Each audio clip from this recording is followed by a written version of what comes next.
film they didn't really No, I felt like when we left there, we got a pretty good idea, but there were some great clips to teach from.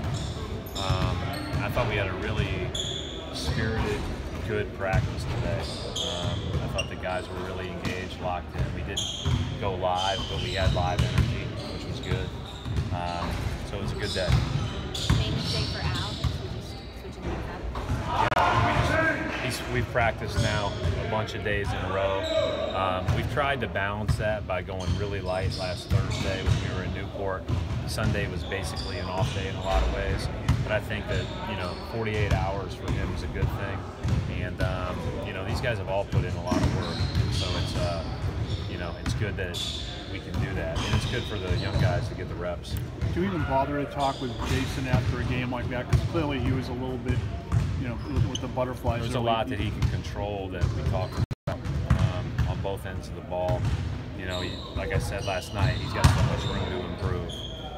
He did some really good things, and he does some ooh-ah things that people are obviously going to react to, but he can get better, and that's the exciting part, about him and the other guys. I think there's not a guy on our team that can't get better. Is part of his adjustment time becoming comfortable with the three-point line? He makes them in practice. I'm not worried about it. I think it's just a matter of the first game you play anywhere is usually, like I said last night, a brick fest early because guys are excited to play. So I'm not worried about any of those guys shooting the ball. Pre-game, you told Marcus Smart to be ready if he's coming off the bench or starting, just the role that he was able to play last night, the second unit. Yeah, and I said last night, I think that there are times where guys are competing for spots, and then there are times where coaches just have to make the decisions. It's what we think, at least right now, could be best for our rotations. And both Jalen and Marcus can impact our team. I just think Marcus's experience and his energy and his leadership and everything else with that young group off the bench is going to be pretty good. Say last year you guys had some rebounding issues. How much do you think that having a guy like Aaron in front will allow Al to be able to free up to be able to do more rebounding on his own and just help that whole situation? Well, I think there's, everybody asks the rebounding question, and rightfully so, the way we rebounded last year. And I think there were a couple of things that we had to do better, and we got to control the long rebounds a little bit better.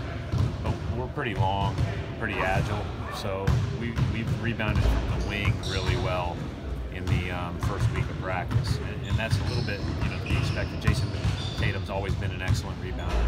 When Jalen was starting to play a lot last year, we rebounded pretty well. So, I think that ultimately it's still going to be something we're going to have to really focus on.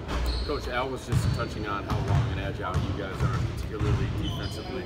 What do you think that can change for you guys and do for you guys defensively? Well, I think this team has been good so far about being in help and helping one another. I think that obviously we're going to have to continue. We're going to have different matchups, so being able to guard individually is going to be really important in one-on-one scenarios. But we're not afraid to switch with a lot of guys. We're not afraid to fly around. But we have to get better at it. We have to, I think the nice part about working on all that stuff right now is that it forces talk, it forces communication, and that's maybe where I think Baines has had his biggest impact. Is he is great talking, especially on the defensive end of the floor. Speaking of Baines, things got a little physical with everybody. I mean, do you feel a heightened sense of urgency with only the preseason games, and how do you approach I don't know that I feel any differently from where I see our guys. I think we recognize that we open the season in 2 weeks, and we've got a heck of a first month. So we've got quite a big challenge ahead of us, and so ultimately I think everybody probably will play their starters and their rotations more because we have less games.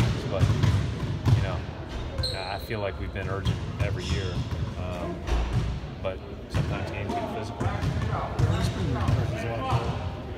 Yeah, he's done a really good job. I think the biggest thing is just continuing to learn our system defensively and offensively. They did a lot of switching last year in Maine by design, and so he's learning a few other things that we do here, and then he's been really good at switching stuff. So offensively, he's never had a problem putting the ball in the basket. I mean, he's waiting for his opportunity. I mean, it seemed like last night he was ready. He was ready to go. Yeah. And it's fun. I mean, we said it yesterday. Like no matter where you are on the depth chart as of today, your time will come. And I trust that when he gets in the game, he's going to be able to do the things that he does best: shoot the ball, drive the ball, score the ball. He's gotten way better off the pick and rolls and those types of things. So, there's a lot of guys that ultimately will have a chance to have their number called and really need to impact us.